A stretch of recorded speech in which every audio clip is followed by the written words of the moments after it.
Welcome, I am Dr. Kim, Faculty Fellow for Equity and Inclusion and member of the Psychology Department. I will be your moderator for the evening. With me on stage are 5 of our esteemed faculty from across the university, and special shout out to Sylvia Munoz for helping us organize this event.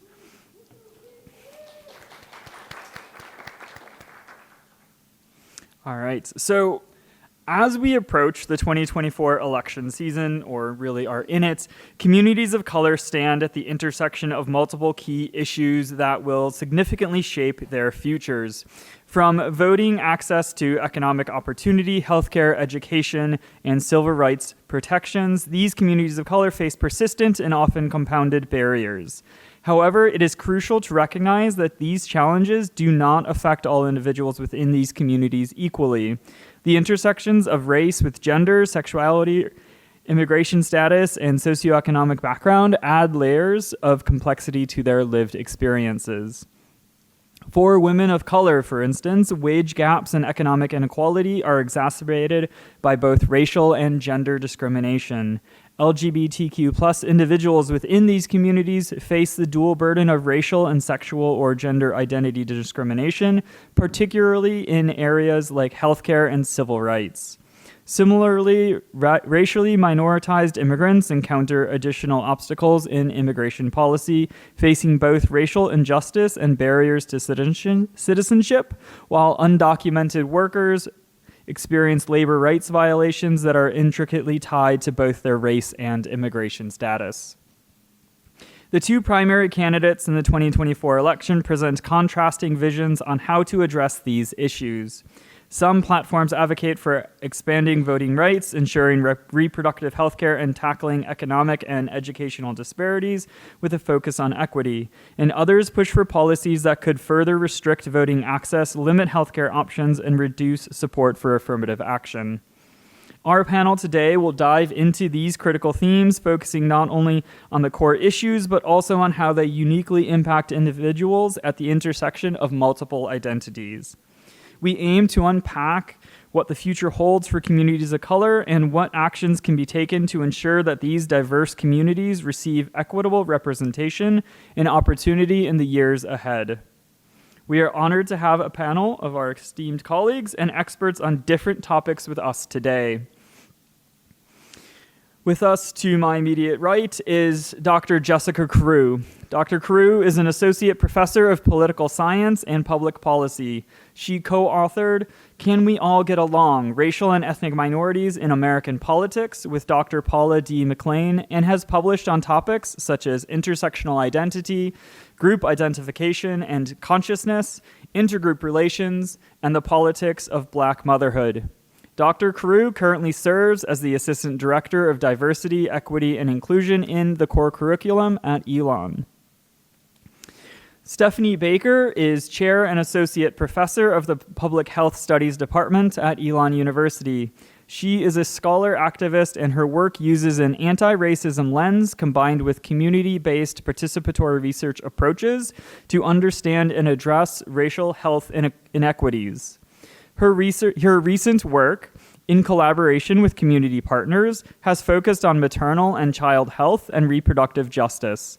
She is a co-founder and director of the Health Equity and Racism, or HER, lab, and enjoys mentoring undergraduate students in research and career development. Dr. Cheryl Miller-Dice is an associate professor of education and executive director of diversity, equity, and inclusion at the Dr. Joe Watts Williams School of Education at Elon University. With 20 years of experience in social justice work, she is a fierce social justice advocate, K20 researcher, mentor, and social theorist. Dr. Dice emphasizes race in education, racial equity, social justice, and critical self-reflection in all research projects. Dr. Dice has published extensively, including her recent book entitled Black Males Matter, a blueprint for creating school and curriculum and classroom environments to support their academic and social development. Dr. Dice's faith is central to how she navigates her personal, professional, and academic endeavors. Her mission statement is, quote, "I want my work to resonate in the souls of humanity, cast down inferiority mute institutions of power, capsulate privilege and discrimination, and eradicate racism. J. Israel Balderas is an Emmy Award-winning broadcast journalist and assistant professor of journalism at Elon University. His teaching and research focus on media law, ethics, and government regulation of expression and news gathering. Balderas brings extensive experience from his career as a news anchor, investigative reporter, attorney, and leverages his legal background for pro bono work, including representing migrant children and assisting nonprofits during the COVID-19 crisis. And last but not least, Dr. Brandon Sheridan is an associate professor of economics, specializing in research on international trade and economic growth. His research has been published in numerous peer-reviewed publications, including the Journal of Macroeconomics, Review of International Economics, the Southern Economic Journal, and the Journal of Economic Education. His courses include a Federal Reserve Challenge course in which students work collaboratively to research the state of the U.S. economy and make monetary policy recommendations during a mock FOMC committee meeting.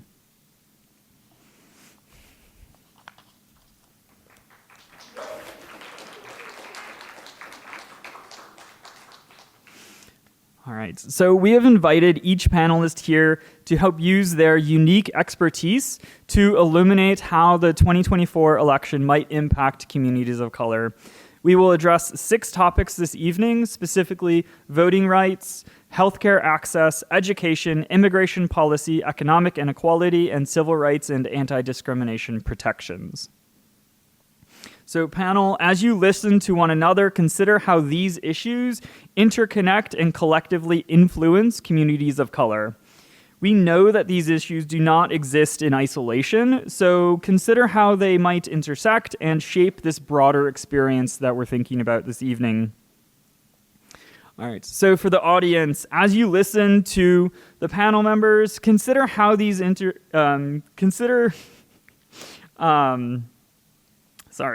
I'm going to pose a general question to each panelist, and then they will have 3 to 5 minutes to share their thoughts. Right? As you listen, we encourage you to submit your questions by scanning the QR code provided. Right? So if you want, you could scan that right now, and that would bring you to a web link so you can submit any questions that you might have. So we'll review those questions as they come in, and then when appropriate, after each panelist has had an opportunity to speak, we'll start going through those questions as a whole. Does that make sense? Awesome. All right. So let's start with Dr. Carew. So, how might the outcome of the 2024 elections influence voting rights protections for communities of color, especially in states with recent restrictive voting laws? Hello. Perfect. Thank you so much. Greetings, and thank you all for coming out this afternoon, evening. I never really know what 5:30 is in terms of how to qualify that. In order to kind of get to answering this question, I do want to kind of extend out a little bit more broadly to indicate that when we're thinking about a democratic system, we certainly want to recognize the importance of elections and to acknowledge that they have consequences in some way, shape, or form. At the same time, and let me back up to say, in line with that, when we're thinking about this concept of we the people being the source of legitimacy for a particular governed state, we have to recognize that you want to ensure that all people have access within the system.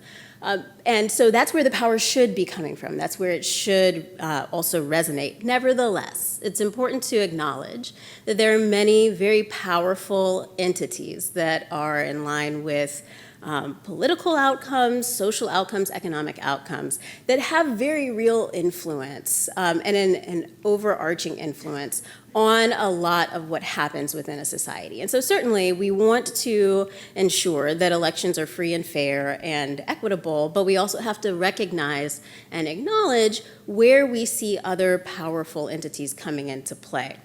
Now, along the lines of thinking about voting rights, I always like to look at this historically before kind of looking at the present, because it is so easy to think that what we're experiencing in the moment is new.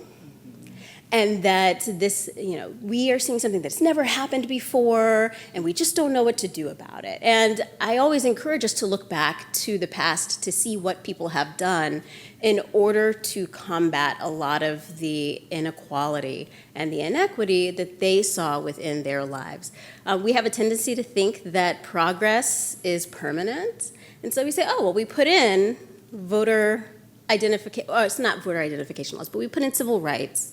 We put in the opportunity for people to vote without regard to their racial background, their ethnic background, and so forth.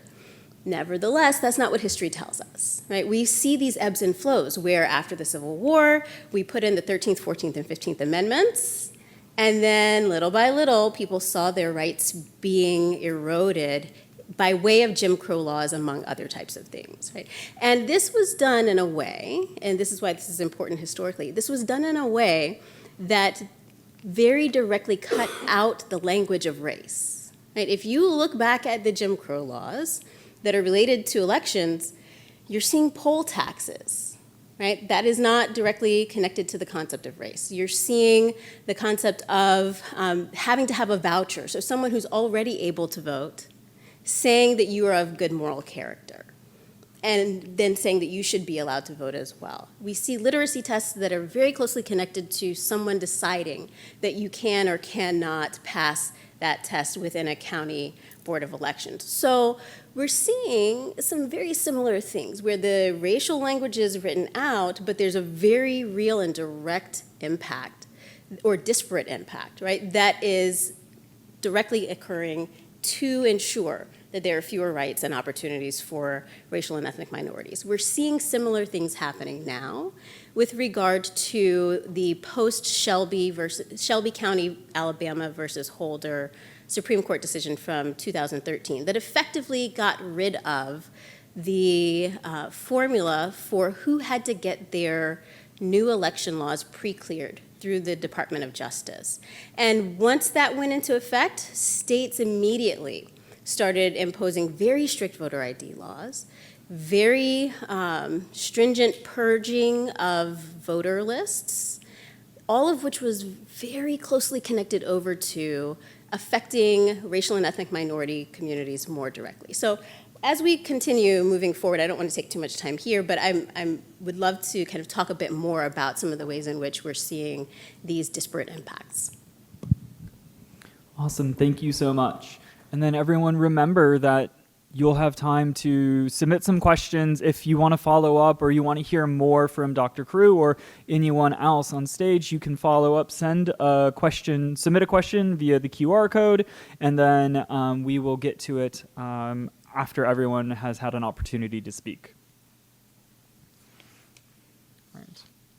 So second, let's hear from Dr. Baker on healthcare access. So what shifts in healthcare policy could occur based on the 2024 elections, and how might these changes affect communities of color facing existing health disparities?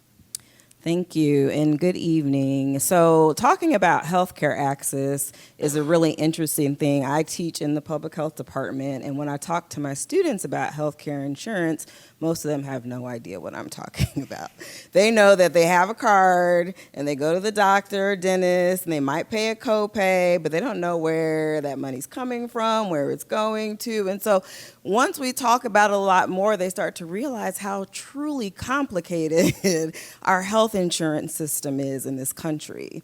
So the goal of health insurance is to make sure people are covered and can go to get care if they need it. But the way that we do health insurance in our country is really kind of lagging behind more progressive nations where there is universal access to care. So back in 2010, during the Obama administration, they finally passed what's known as the Affordable Care Act, or the Obamacare, right? Which gave you all access to health insurance until you're 26 on your parents' plans, right? Before that passed, that didn't exist. And the whole point of the Affordable Care Act was to increase access to health insurance for people in the United States. When President Trump, former President Trump was elected initially, his whole goal was to repeal the Affordable Care Act. He was like, that's what I'm going to do immediately as soon as I get into office. Well, he wasn't able to do that, but he was able to dial back several characteristics of the Affordable Care Act that absolutely impacted whether or not people were going to have access to health insurance. One of those things was the individual mandate. And essentially what the Affordable Care Act did is it said, we're going to require everybody to have health insurance, whether it's through your workplace, whether it's through a marketplace. We're going to create opportunities for you to have health insurance. And if everybody has health insurance, that improves the overall health of our country. And we're going to actually charge you if you don't do that, if you don't participate. And so former President Trump took that back. And he said, we're not going to have that individual mandate anymore. So if he is elected into office again, he is going to continue to try to strip away at that Affordable Care Act. One other area of the Affordable Care Act that Vice President Harris is really supporting is the need to continue covering people who have pre-existing conditions. And so what you may not know is before the Affordable Care Act, if you had a pre-existing condition, health insurance companies could turn you down. If you had experienced cancer, if you, like one friend of mine, was diagnosed with scoliosis as a child, could never get affordable health care. And so knocking back that pre-existing conditions component of the Affordable Care Act has significant consequences on everybody, but especially on communities of color who experience the depths of health disparities. Health disparities being differences in health outcomes based on kind of a different category identities, right? So Black and brown and other communities of colors tend to have worse health outcomes than their white counterparts. So if you dial back the pre-existing condition, then you're going to contribute to more communities of color not having access to health insurance, which is going to increase illness and sickness and death. Other issues that are related to this particular election is Medicaid expansion. So one of the other components of the Affordable Care Act was to increase access to Medicaid so more people could have access to health insurance. Again, former President Trump has done and will continue to do everything he can to decrease access to Medicaid expansion. So all these folks who have been able to increase their access to care, including things like increasing access to Medicaid for people who are pregnant up to a year after they have their children, those things are going to roll back and people are not going to have access. When you don't have access to care, you tend to seek care in places like the emergency room, which is not the appropriate place for care, and sicknesses and illness tend to progress much farther than they would if you were to have access in the first place.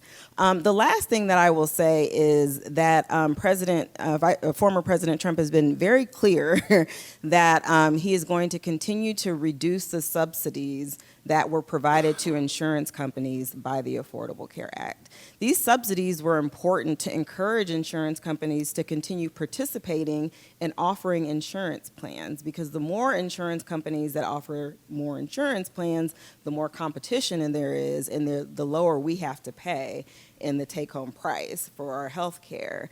Vice President Harris wants to restore these subsidies to insurance companies. So I'll stop there, just showing you a few of the differences. And I will say real briefly, too, is that the answer to a healthy nation does not reside solely in our healthcare system. I'm so glad Adam pointed out the intersections across these systems. You can't have health without a great environment, without economic success, without access to good education. And so I will pass it on to my colleague here to talk about the education system. Thank you so much. Yeah, so Dr. Dice, what would you like the candidates in the 2024 elections to address regarding the educational inequities faced by communities of color? All right, thank you for your question, and thank you for being here. And I prepared some remarks so that I can stick to my time, so bear with me as I go through these remarks. Malcolm X said, "Education is the passport to the future, for tomorrow belongs to those who prepare for today. However, for communities of color, the type of preparation that Malcolm X alluded to has been riddled with long-standing structural barriers related to access inequity, inequitable funding, schools in need of repair, teacher shortage, teacher quality, lack of resources, and in some cases, overall neglect. These issues have been a thorn in the side of communities of color and are sadly not new. These barriers are tentacles that stifle opportunities and are recurring barriers that are systemic roadblocks to the educational and social success of communities of color, especially our students. With this context in mind, candidates running for office should think about these things pertaining to communities of color. One, inequitable funding of schools in communities of color. So according to Education Trust, across the country, districts with Black, Latinx, and Native American students substantively receive less local and state revenue, as much as $2,700 less than schools with fewer students of color. And also ELLs, English language learners, and students experiencing poverty. So that means, for example, as per the Education Trust, if there is a school district with about 5,000 students of color, this means $13.5 million in missing revenue. That has severe consequences. And so to translate that to the everyday person who's not thinking about schooling, that means less money for tutoring, less money to hire teachers, less money to buy equipment, technology needs, resources, and most of all, sort of less money to engage communities. So basically, when you are underfunded, there are no extras there to help to increase learning in communities of color. Hence, I would like our candidates at the state and local level to use more equitable funding formulas so that students and children in communities of color have a fair and equitable opportunity to reach academic and social success. When we talk about public schools, you have to think about local and state politics, because the federal government only supplements 10% of the education budget. Everything else comes from the state and local government. In other words, inequities in funding have direct consequences to the classroom and long-term quality of life for students and communities of color. Why? Schools get the bulk of their funding from property taxes. And we know and understand, right, the history of housing segregation in this country. And I would ask communities of color to pay close attention to those running for office who are thinking and talking about fixing funding inequities via grants, fellowship, partnerships. That's going to be important because we're starting behind.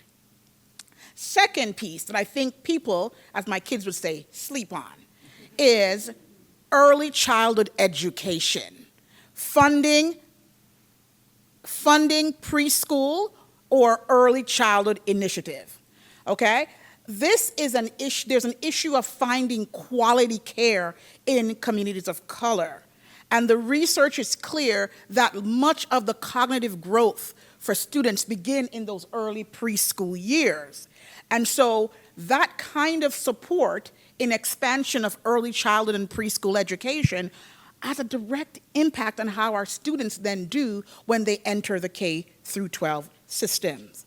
And so I would like to advise, especially those at the federal level, to invest in early childhood and preschool education by increasing funding for early child care centers and better wages for the workers in these centers. So a recent study by the American Center for American Progress has found that 42% of North Carolina's children under the age of 5 lived in child care deserts. These are communities where there's little to few child care spots, and when there are, folks can't afford them. And so I think it's really important that we think about these, if you're voting at all for communities of color, to think about these issues as really dinner table issues, because North Carolinians with children spend 25% of their income on daycare. And so these are really important pieces. So I'm going to stop here because what I want to jump into is teacher shortage.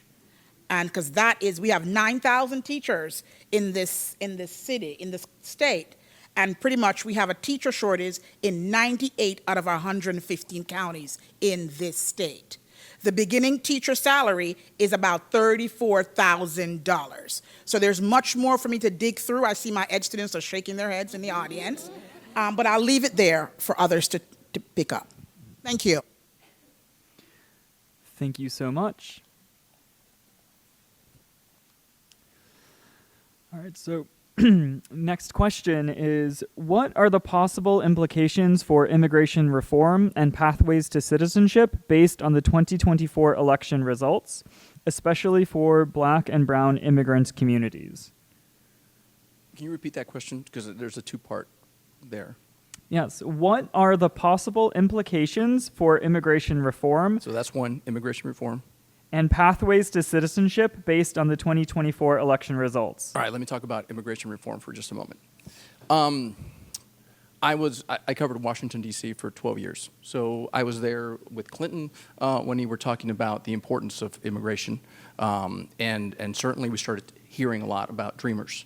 This idea that we need to be fair with kids who came here with their parents and through no fault of their own. They are here and they should have a pathway to citizenship. And so from 98 to 2006, we heard about dreamers. In 2006, there was a deal on the table in Washington, D.C. to legalize dreamers. And there was pretty much consensus in Washington, D.C. You had President Bush at the White House. You had John McCain, who was going to run for office in 2 years. You had a freshman senator from Illinois who was going to run for office as well. And Nancy Pelosi wanted to be the Speaker of the House. And I remember this because I was graduating from law school, and the talk was, we're going to have reform. Finally, we're going to have reform. And the deal was stopped. Because the idea was, rather than have piecemeal legislation, let's have comprehensive immigration reform. That was the term that people started talking about, comprehensive immigration reform. And the idea was, let's wait until we have the White House, we have Congress, we have Capitol Hill. And when I say we, meaning the Democrats. And if you help to elect us and to gain power in Washington, D.C., we will have finally comprehensive immigration reform. Now, you have to understand, I grew up in El Paso, Texas. I'm a kid from the border town. When I was 6, 7 years old, I was growing up in Lower Valley. I was dirty and muddy from playing baseball. And sure enough, here comes Custom and Border Patrol stopping because they thought that I was crossing the border illegally because it was a mile away. So I'm very familiar with this issue. And so I thought, finally, we're going to have comprehensive immigration reform. And in 2008, in December of 2008, Rahm Emanuel, who was the congressman from Illinois, says, we are not going to handle comprehensive immigration reform in a first term because we want to pass health care. Because we want to spend all our money on health care. And so for all those Latinos, or what I say, mi gente, mi pueblo, who worked really, really hard, they were promised and they were told, you got to wait. And they waited, and they waited. And these dreamers and these DACA folks, They're now 36. They're now 38. And they're saying, ¿Qué pasó? What happened? And we're not hearing comprehensive immigration reform anymore. What we are hearing is, let's secure the border. And it's not just Donald Trump who's saying that. It is coming from the Democratic Party. Here is an article from the Hill newspaper. This is J.B. Pritzker, governor of Illinois, who is a surrogate of the Harris campaign. He was in Arizona just this past week, and he says, it is natural for Harris to adapt immigration policies over time. It is no longer the complete policy of the Democratic Party that we say we need to have both. We need to have enforcement, we need to have reform. Right now what we're hearing is we need to secure the border. We need to have 1,500 CBP officers out there. There was a deal in February. The Democrats were pushing, the Republicans were pushing it. That was going to be a bad bill for asylum seekers. Any which way you put it, it was going to be a bad deal for my pueblo, my gente. So to answer your question, is there going to be immigration reform? The answer is, I'm not sure, because we're not hearing immigration reform. Now, pathway to citizenship, I think it can be done, but we're not hearing what is the legal pathway to citizenship. We're not having that policy discussion anymore. Why? I'm going to give you 7 reasons. Georgia, North Carolina, Pennsylvania, Michigan, Wisconsin, and let's put Nevada and Arizona together, because those are the must-win states for the Harris campaign. And guess what? According to a recent Scripps News Ipsos poll, one of the main issues is immigration.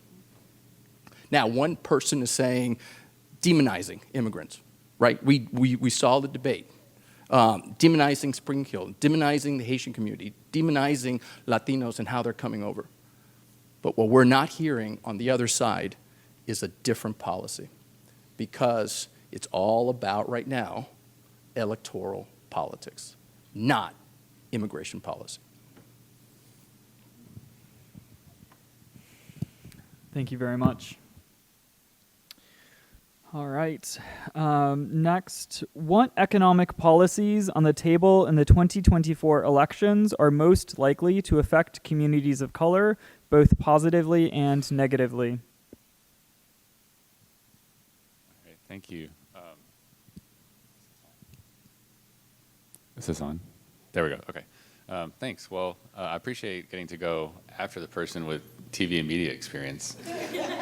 And then I have to talk about economics, so that makes it even better. I do have props, though. So I want to start, since we're talking about how each candidate would impact communities of color, I wanted to start with just some basic statistics, some baselines to kind of get you oriented. Median income for a white household is about $84,600. Median income for a Hispanic household, $65,500, so about $20,000 less. Median income for a black household, $56,500. Median income for an Elon household, a little north of $200, just for context. Definitely not faculty. An Elon student household. That's a different panel. Yeah, definitely not faculty. So starting from that, communities of color have substantially lower household incomes than those of white households, and so sort of a necessary prerequisite for closing that gap is you have to have economic growth.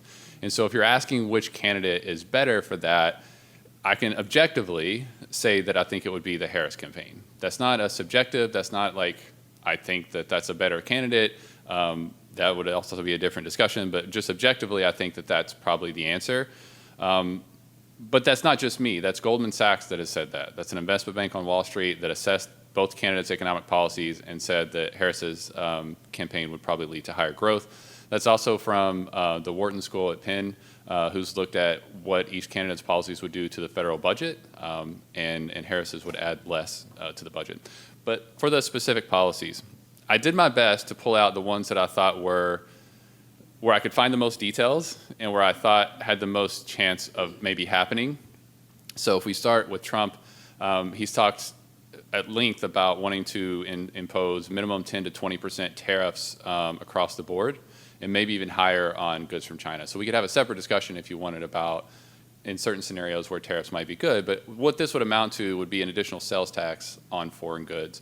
And so what that does is it raises prices for everybody on basically everything that you buy. And so we were talking in my class the other day about, what are the types of goods we typically buy from abroad? More often than not, they're lower price goods. Who's buying lower price goods? Lower income households. Who are the lower income households? Now you see who's going to be harmed the most by tariffs. So that's not helpful. Decreasing corporate taxes. So currently the current corporate tax rate is 21%. Trump said he wants to decrease it to 15 to 20%. He could probably get that done. That's just going to be less revenue for the federal government. So to the extent that you want the federal government to fund certain programs, that's going to be a little bit harder to do. Harris wants to increase taxes from 21% to 28%, which would take it back to, I think, where it was several years ago. For context, that's still relatively high in the grand scheme of where some other countries are, but it's not so high that it would hurt growth, I don't think. There's not any good evidence that having a 28% corporate tax rate would be bad for growth. So I don't see that as bad. Harris has lobbied for having a child tax credit. So whenever, if your parents are filing their taxes, they get to, they'll get a little extra money based on having children. And her tax credits are much more generous than what the Trump campaign has talked about. Oddly enough, Trump has talked about funding some of the child tax credit with tariff money, but I think he doesn't understand that tariffs don't come from other countries. So I don't think a lot of the general public also understands that. Nobody from any other country is sending us a check for tariff money. That's not how that works. And they've also lobbied for $6,000 tax credit for newborns, which would be a significant bump. So for families, especially new families and families in need, that would be, I think, really helpful. $25,000 tax credit for first-time home buyers. Again, if we look at some of the data, I pull up a couple statistics. Home ownership rate for white households is 77%, for black households 44%. I wasn't able to find the one for Hispanic households, but so I'm not exactly sure what that number would be. But so to the extent that home ownership helps increase wealth, right? Because you build equity in your home, you're able to sell it, at a higher price. Having some of that additional help for a first-time home buyer could be very helpful. Now, it does, of course, could work to push prices up, but that's a slightly different discussion, and I don't actually think that would be the case here. So that would be especially helpful for lower-income households, and we know the lower-income households are more likely to be from the communities of color. The other thing that I think the Harris's campaign would do that could be really helpful is she's talked about the $50,000 tax deduction for new small businesses. Right now, it's something like, I don't even know what it is. I think it's like $5,000. It's really low, and this gives new businesses, entrepreneurs, much more flexibility to offset some of those costs of doing business in those first few years of doing business, which could be really helpful. And we know that that immigrant communities in particular tend to be really entrepreneurial, and so this would be, I think, really helpful for that. The last couple, Trump has talked about eroding Federal Reserve independence. That probably doesn't mean a lot to those of you in the room, but to me what it means is there would be more inflation, because he would want really low interest rates all the time, and that's not good for inflation. He's also talked about mass deportations, which it would be expensive. It also, from an economic standpoint, would be harmful. If you're removing a large portion possibly of the workforce, you're removing subsequent demand for goods and services, and so that would also be harmful. The last thing I would say, both candidates have talked about removing taxes on tips. I think this is a horrible policy. I wish they would both stop talking about it. Partly because if you have a low enough income, you're not paying taxes on those tips anyway. This is more of a personal preference. So this is just I don't think it would move the needle actually for anybody. Where I think is in the details is Trump's also talked about removing rules for overtime, which would potentially change the way people try to negotiate their compensation packages, which would be really helpful if you're a lawyer or somebody else that's really high earning, if you could restructure your compensation package to avoid taxes. That's more what it sounds like to me. But yeah, so that's all I have for now. Happy to follow up. I heard a lot of intersection with econ and all of these other folks that are talking, and so would love to hear thoughts and questions that you all have. Awesome. Thank you so much. And so for our final kind of pre-planned question, this is for anyone who wants to answer it. How might civil rights protections, including protections against discrimination and hate crimes, be impacted by the results of the 2024 elections?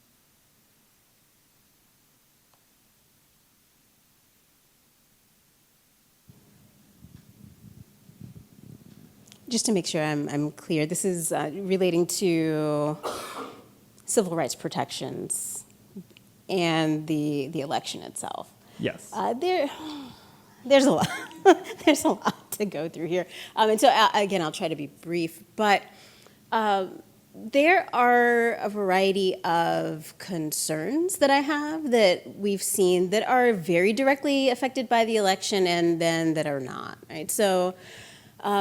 One of the pieces is just the Supreme Court and kind of what its composition looks like, and the fact that if we're thinking about presidential politics, we're seeing that there would be some potential over the next 4 to 8 years for there to be some sort of turnover. Along those lines, I will also say, though, that in terms of presidential politics, over the last couple of decades, the presidents have been choosing people that are younger so that they have longer times to serve. On the Supreme Court with their life terms. So that's one thing. But particularly under the Roberts Court, we have seen a shift in the use of the Equal Protection Clause away from actually ensuring that racial and ethnic minorities are protected under that Equal Protection Clause. And kind of the way that the court has attempted to shift this is to indicate that anything relating to non-white communities and some forms of racism that would be connected to equal protection need to demonstrate that there's some sort of kind of old-fashioned way in which we see racism occurring within institutions. So if we're not seeing poll taxes, if we're not seeing literacy tests, then it's really hard to suggest that definitively there are negative racial outcomes that are occurring, while at the same time having a much stricter limit when it comes to the question of whether white populations are finding that there is some sort of, or suggesting that there might be some sort of violation under the Equal Protection Clause. And then the Supreme Court is much more likely to engage in some sort of remedy or relief relating to that. And so, these choices within elections then have an influence on who gets appointed to courts, and that then can have an influence on outcomes when it comes to civil rights and the court system. Additionally, and you've probably all heard a lot about Project 2025. We've certainly heard the Harris campaign kind of really railing against this, which is a plan that came forward from the Heritage Foundation, which is kind of somewhat of a think tank that is ultra-conservative at this point, right? It wasn't always outwardly the case in terms of the ways in which they engaged discussing policy.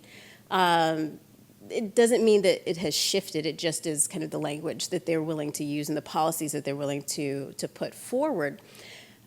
But within this, there are a wide variety of areas that we're seeing some sort of pushback against civil rights. And I have some written down, so I want to make sure that I kind of talk about them a little bit more directly. I mentioned this concept of disparate impact earlier. This is something that would be within the court systems under Project 2025, which, again, the Trump campaign is saying that they know nothing about. Nevertheless, people that have been within the previous Trump administration are very closely tied to. And so some of their policies would be much more likely to come into play within that administration if he were to be elected again. But they would like to eliminate disparate impact, which is essentially where you can find that there are adverse or negative effects that are having an influence on protected groups, right, or protected individuals, protected groups, even in the face of some sort of neutral policy language.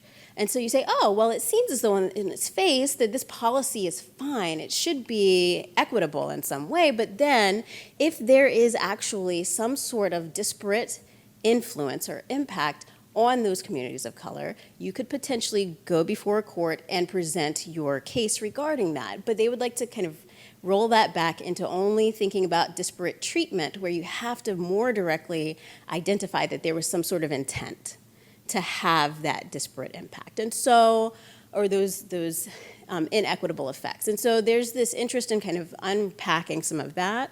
There's an interest in moving so that the DOJ would only enforce civil rights laws in courts rather than also administratively. So if you're thinking about something like consent decrees, where you are getting localities to actually engage in more equitable practices, that's administrative rather than court level. They would like to see that pulled back. There are a variety of ways in which they are attempting to enable mass deportations, which would very closely connect to civil rights violations. There's also an interest in cutting off the gathering of civil rights data. And so then you cannot actually understand the degree to which there are inequitable outcomes if you don't have the data for that. This also then connects over, I have just two more that I'll say, and then I'll shift the question over to others. They're also indicating that there's an interest in shrinking the Equal Employment Opportunity Commission, or the EEOC, and decreasing protections for LGBTQ employees when it comes to kind of how they are treated within workplaces, whether they are likely to be fired, and so forth. And then, and this one might not seem immediately apparent how it connects to communities of color, but one of the things that there's an interest in doing is to remove the status of civil servants as being nonpartisan. And so there's this attempt to shift over their status to being connected to whomever it is that gets into office. And so there's a lot of party politics in place here, which leads to a great deal of corruption, right? We dealt with this in the 1880s, or at least tried to, right? With these civil service reforms, or civil servant reforms, in order to ensure that people who had knowledge, who had expertise, could then hold offices rather than just having to change every 4 years or however frequently with a change in an administration. And so that then means that there's less of a connection to the rule of law and the practice of that law, but rather it is all connected to the whims of a particular party. And so I'll leave it there. And then.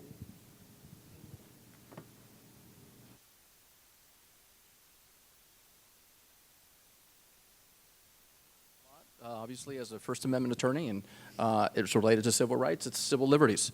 And last night, hopefully 120 of my students who have taken my media law class were screaming at Tim Walz when he said that the First Amendment does not protect hate speech, because obviously the Supreme Court has said that you cannot yell fire in a theater, which, by the way, that is the wrong quote from the case.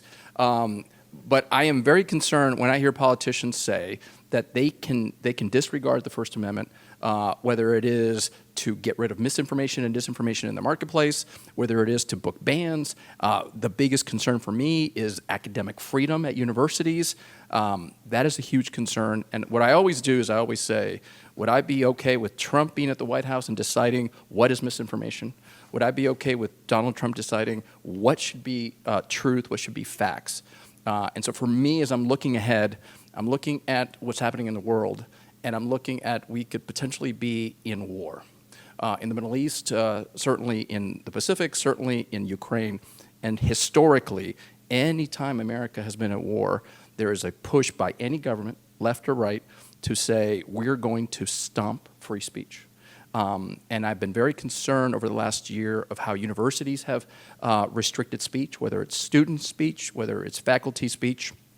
And for me, going forward, I can see that more and more these issues of whether or not we can censor speech, whether or not we can suppress speech, whether we can say what's orthodoxy in the marketplace, that's going to be pushed by the government. And I'm very concerned about that as a First Amendment scholar.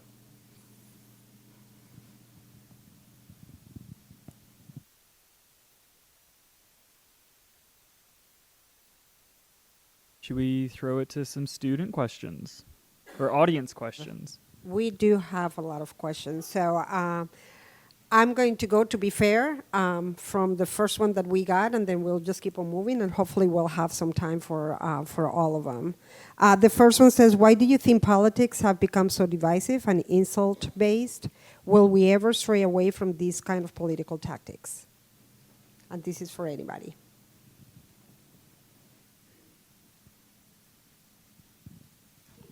Really quickly, okay, great. Oh, okay. So again, ebbs and flows. We go through different points at which we are seeing a lot more polarization within a society, and then sometimes we find ourselves coming back together, especially if we're thinking about kind of huge problems that may occur. And this is kind of where you see people coming together around what we call a superordinate identity, right? So you're less likely to think about the different groups that you belong to, but you're more likely to say, oh, well, you know what, we're all Americans, and we're going to try to figure out how to move forward with, you know, this bigger problem that we have. While I say that there are ebbs and flows, I would also say that we're in a little bit of a different kind of time based on a lot of the issues within our environment. One of them has to do with social media, right? And the ways in which the algorithms that we are finding being used and that we are plugging ourselves, we are very directly and purposefully plugging ourselves into. I am not immune from doing this. Just, you know, you scroll, right? It feels great.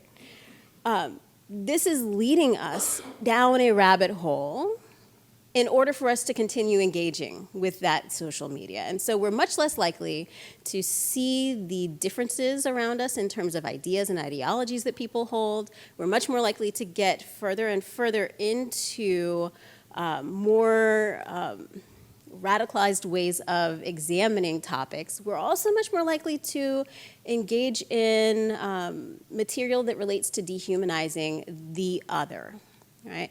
And that does not encourage us to come together, right, as a community or as a nation and say, hey, we actually have a lot in common. We have a lot of ideas that we can agree on. We might not agree exactly about what to do about it, but we have more in common than what we have that separates us. And so rather, we're much more likely to focus in on what separates us. The other thing that, you know, I don't like to talk about my own feelings and ideas within classes, but the thing that I will kind of beat a drumbeat on with my students is that we have kind of really, we've moved into an area where we are attaching ideology to identity. And so, an ideology is a way of thinking, right? It's a set of ideas and thoughts and paradigms that we hold. There are some areas where you may be particularly, in quotes, liberal or perhaps progressive on something, and then maybe you're moderate on something, and maybe you're conservative in this one little tiny area, or maybe you're conservative in a huge area, and you're like, oh, I didn't realize that this idea that I had was liberal. That feels strange, right? So that's what ideologies are. They're different ideas that we hold. They're ways of thinking. We have been working over the last, I'll give us a couple of decades, toward creating identities out of those ideologies. And so you say, I am a conservative. Right? I am a liberal. I am a progressive. I am a moderate. Right? What is that? Right? That's something that then gets defined by someone else, and then all of the different viewpoints that someone else defines get placed into that group. And so you have to attach yourself to those viewpoints rather than being true to the ideas that you hold by way of engaging in your own research, engaging in your own connection over to facts and discussions around ideas. And so when we get into that kind of siloing, you then see these in-group, out-group dynamics that then mean that you have, in order for you to win, someone else has to lose. And so we have to pull ourselves out of this way of connecting our ideologies over directly to our identities in order to begin to unpack some of this polarization and begin to come closer together. But that's just kind of, that's the soapbox that I'm often on the political side of things, because it doesn't make sense, right? You should be able to connect to any particular candidate that holds the policy positions that you hold. But we're not at that place now because we've decided so directly that this is what it means to be a conservative, this is what it means to be a progressive, this is what it means to connect to one party or to another. And we have to move away from that in order to get to a better place where we're concerned about policy.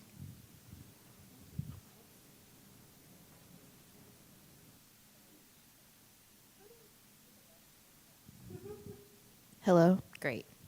Thank you. This question is for Dr. Baker. How do recent changes in reproductive health care laws disproportionately affect women of color, and what actions can be taken to protect their rights?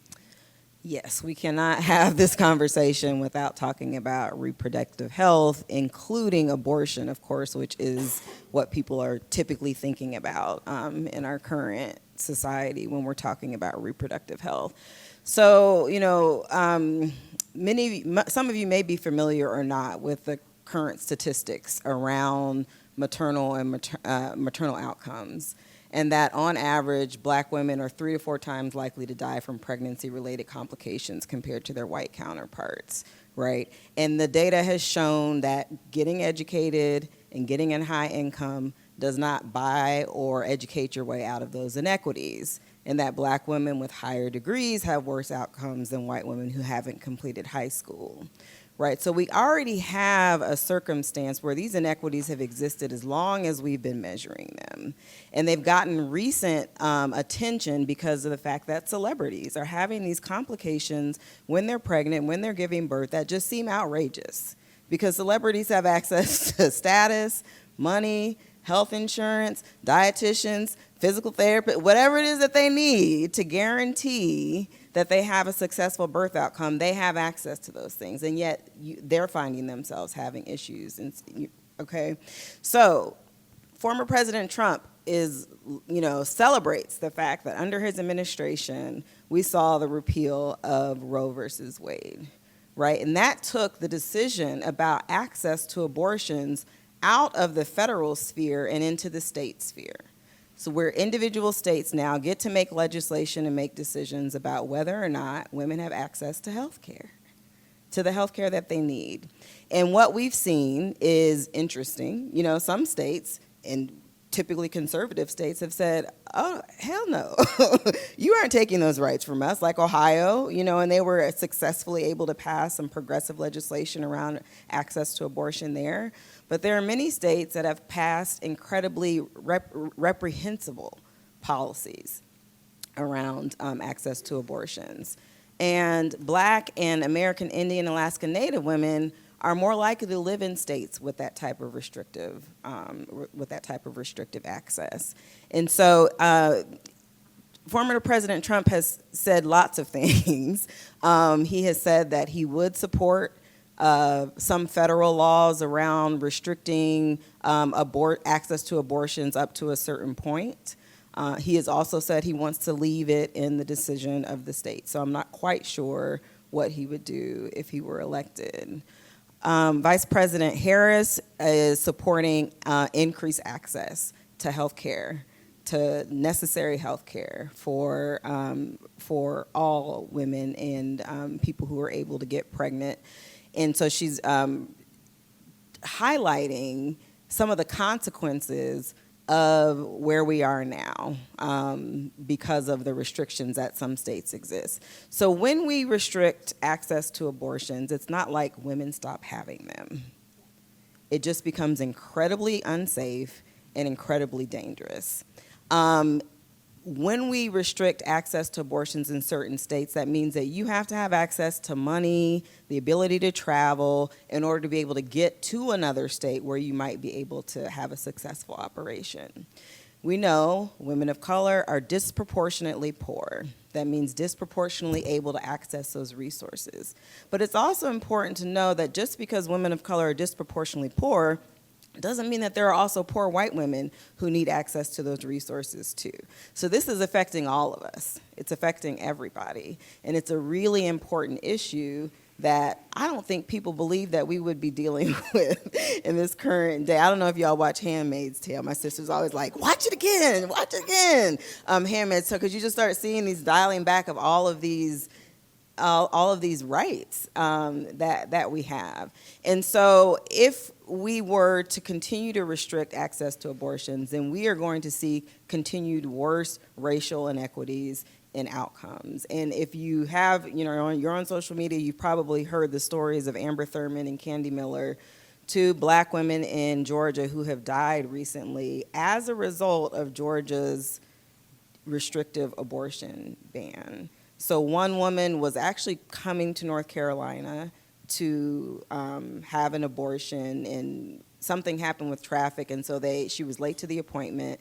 They gave her medication, the pills that you can take for an abortion. Well, the pills didn't complete the abortion, and she went to the hospital, and because they were so scared about giving her the operation that she needed, which would remove the fetal material that was still in her body that was actually causing her to slowly die, they kept waiting and waiting and waiting for her to get to a dire enough medical status that they could justify having this operation. And as they were waiting, they took her to surgery and she died.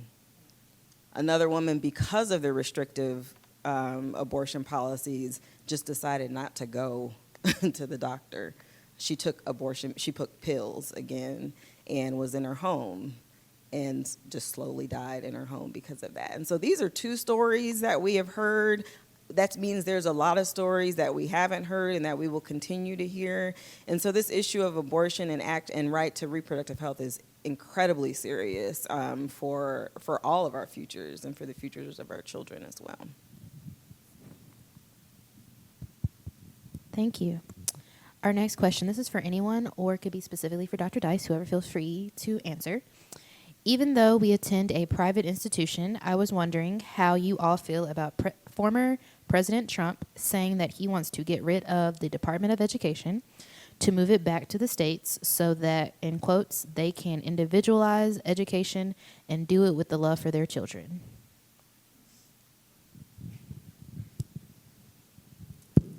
So I'll take that question, or at least start the conversation on that question. The Department of Education serves an important role in not just K through 12 education, but also in higher education. And the importance of the folks who create policies, do research, and set programmatic pieces in place that trickle down to our local states' departments of education is extremely important. I don't know how that would work, and I don't know if that's even possible, to get rid of a institution like the Department of Education that guides school districts across this nation. And my question is, if you get rid of the Department of Education federally, then how do you divvy out federal funds to states? And so that's not an idea that I like, and I don't think it's an idea that's going to be possible given how intricately woven the federal Department of Education is with our state, local state departments of education.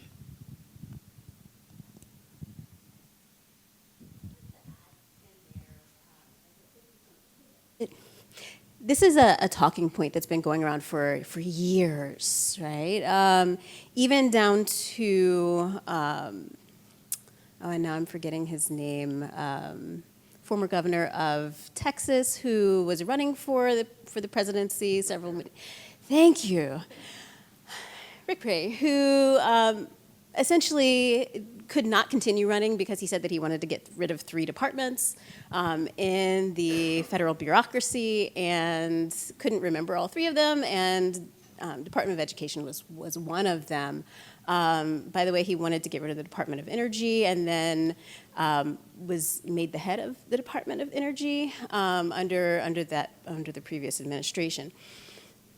But to pull back to this issue of Department of Education, if you move that to the states, then all of the policies that we're seeing being put in place in order to restrict access to information within the curriculum relating to communities of color will then just be restricted by way of these states, right? So we're going to have a very uneven, we already have an uneven education system.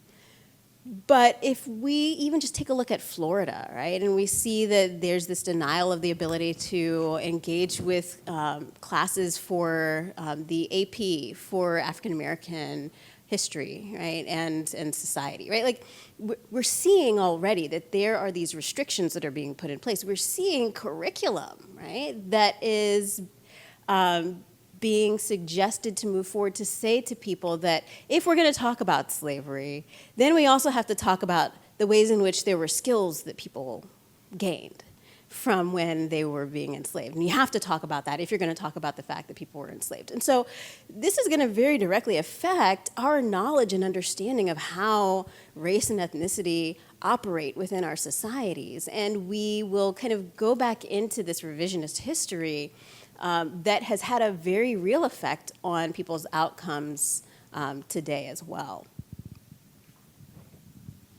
Thank you. I believe we have time for maybe 2 more questions. Real quick, just to hop in.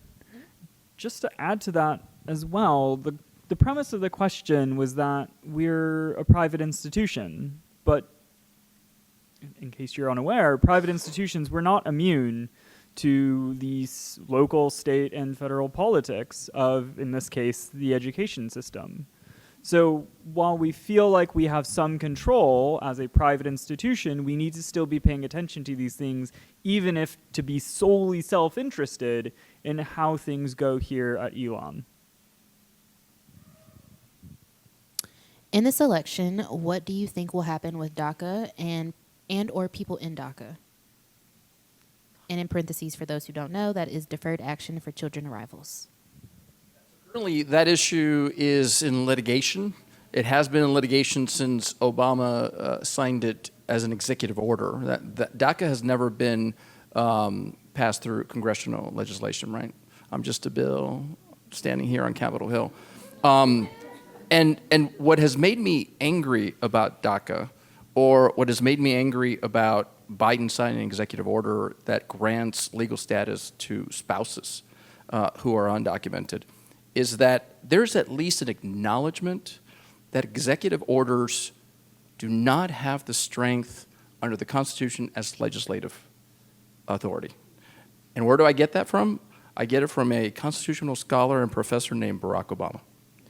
He said, look, I can't sign and waive an executive order and legalize undocumented immigrants.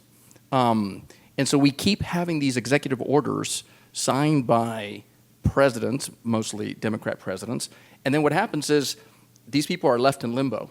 So my sister is an immigration attorney, and when Biden signed the executive order to grant status to spouses of undocumented immigrants, there was a rush to hire my sister, and she took their money. $2,000, we'll file the paperwork, and we'll get the paperwork done because we want to get the paperwork done so that if there's civil liberties, we can attach civil liberties later on. She collected the money. Now that issue is before the Fifth Circuit. The Fifth Circuit's going to argue this issue. They're going to argue this issue whether or not the president has the power to do this. And so now you leave these folks, again, in perpetuity, not knowing what's going to happen to them. And so for me, DACA, I've made the argument that, again, strictly speaking, separation of powers, I don't think the president has the authority to be able to do this. I think it has to be congressional. It has to be comprehensive immigration reform that would go a long way to grant status to millions of migrant children and adults. But I think there's a good chance that the Fifth Circuit's going to say DACA is unconstitutional. As far as the executive order goes, this probably is going to go to I even think that under the recent decision to not grant administrative power to executive agencies, whether or not that would even go to the Supreme Court. But I think the Supreme Court would say, no, separation of powers. I desperately want Congress to tackle this issue. Desperately, desperately. You got 36-year-olds who were 18, and they were told, we're going to make you legal. And it breaks my heart.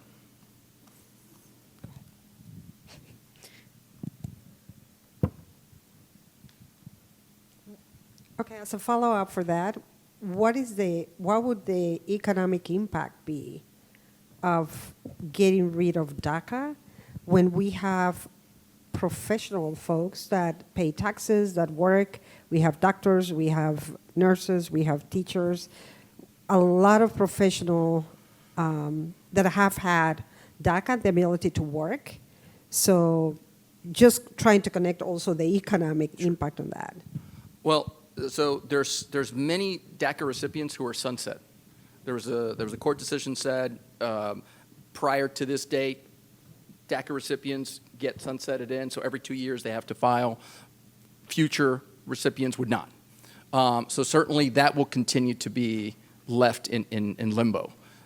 They will get the protection to be able to work, but they don't get the civil liberties that should attach if they were legalized. There's a lot of, like voting, right? There's pathway to citizenship. You eventually become a citizen. So I think in some ways, and correct me if I'm wrong, at least they will continue to work, they'll continue to pay taxes, but they just don't get the benefits that comes from that transaction, right, economically. So they give to the government, but they don't get back. Is that fair? Okay. That's totally fair. I think that's if you have a Harris administration. So like, you know, in terms of DACA and the economic implications, I think if you get a Harris administration, then at best nothing happens to DACA. Like it just kind of stays where it is. That's probably best case scenario, because as you mentioned, it's really going to be a congressional issue. And unless you have a supermajority, you're not going to pass anything that's favorable for DACA immigrants. And so that's the best case. My fear, I want us to end on a happier note, but like my fear is if you get, you know, a Trump presidency and he's talked about mass deportations, that then becomes the really scary thing, personally, way more than just economically. But I mean, economically, it would also be devastating, right? Because I think the way the former Trump administration and all of his statements since then make it pretty clear that they're probably going to do this in a way that's not super structured. They're gonna, if they talk about rounding up people, I tend to believe them, and I don't think they're gonna ask a whole lot of questions when they're doing it. They're gonna probably look at people and make a judgment about whether or not they need to be detained and questioned and see if they can prove their citizenship. And I think, you know, I'm kind of fearful for that. Not personally, obviously, right? You know, as a white male, I have this, you know, position of privilege, but in terms of our communities, even especially Alamance County, I mean, we have so many, you know, Hispanic residents.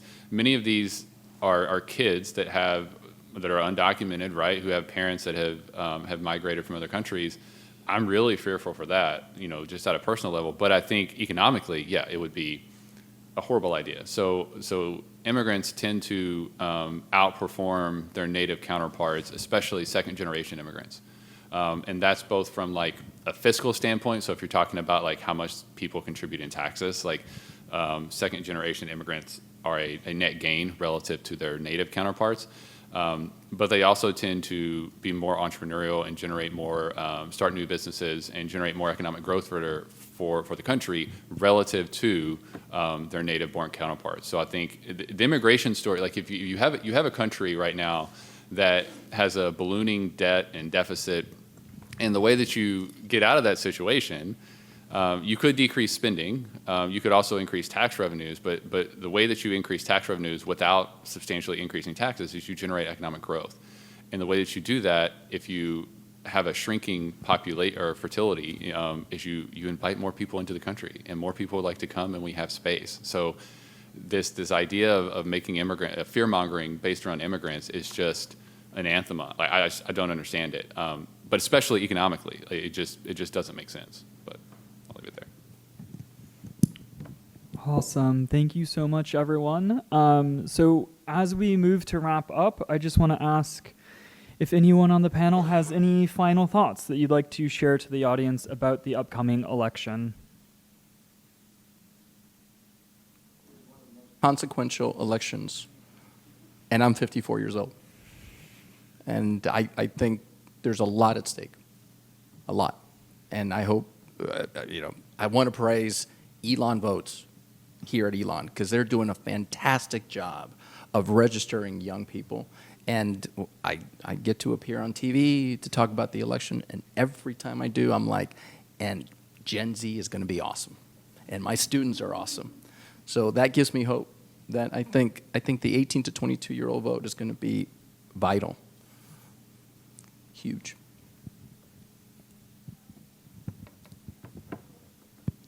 I just want to encourage everyone to encourage other people to vote. And often our peers and the people we surround ourselves, they're planning to vote. So, have a conversation with somebody at Walmart. Are you registered to vote?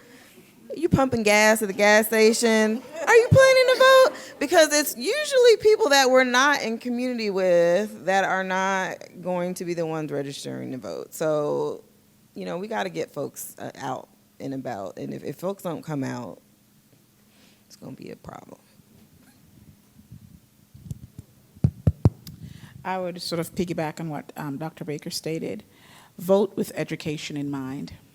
Please vote with education in mind. Look at the candidates, vote at the federal, state, for state superintendent in North Carolina, and at the local level in terms of county commissions and other things. Please vote with education and children in mind. 10,000 teachers quit in North Carolina in 2023. We have a massive teacher shortage across this country. There's about 1,000 vacancies in ABSS, which is our local area, roughly 1,000. In Guilford County, between 3,000 to 4,000, and the same thing for Forsyth County. We need teachers.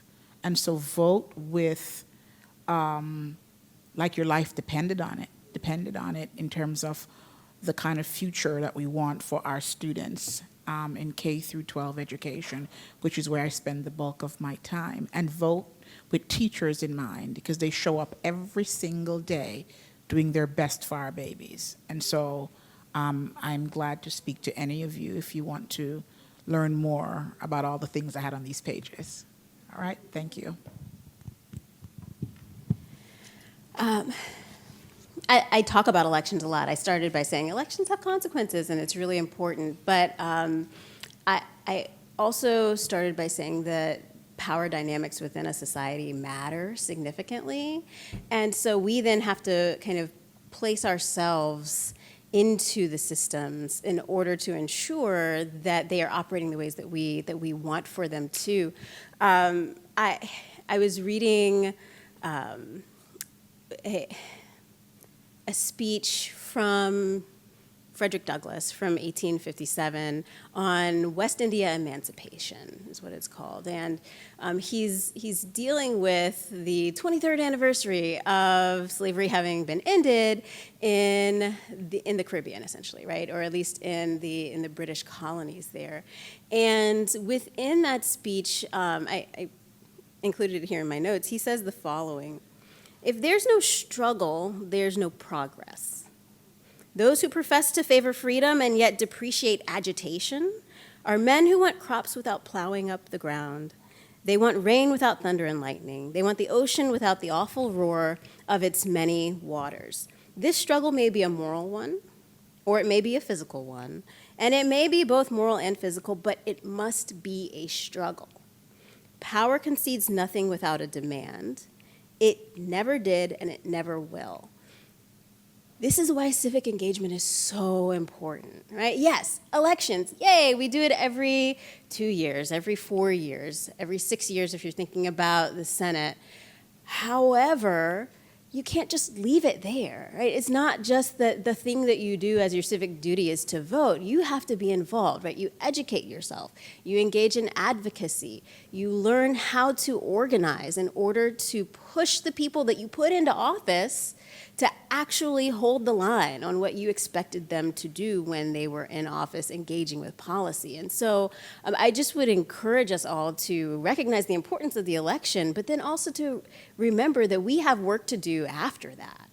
And that's something that you have the opportunity to engage in, right? Like you have the ability to gain more information than we ever had like at this time, because we didn't have the same kind of access that you have now with regard to technology and all of the information that you could want at the tips of your fingers. And so you have capabilities now that you have a responsibility to engage with, as do we, right? As we all do. But I absolutely encourage you to continue to be engaged when the election is over, no matter who it is that actually wins and what we may be looking at for what happens after the election as well.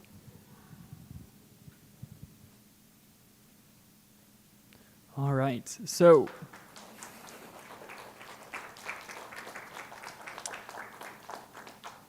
my final thought is that there's food outside that you're welcome to eat with us. So with that, let's thank the panelists for taking their time to offer their insight into this.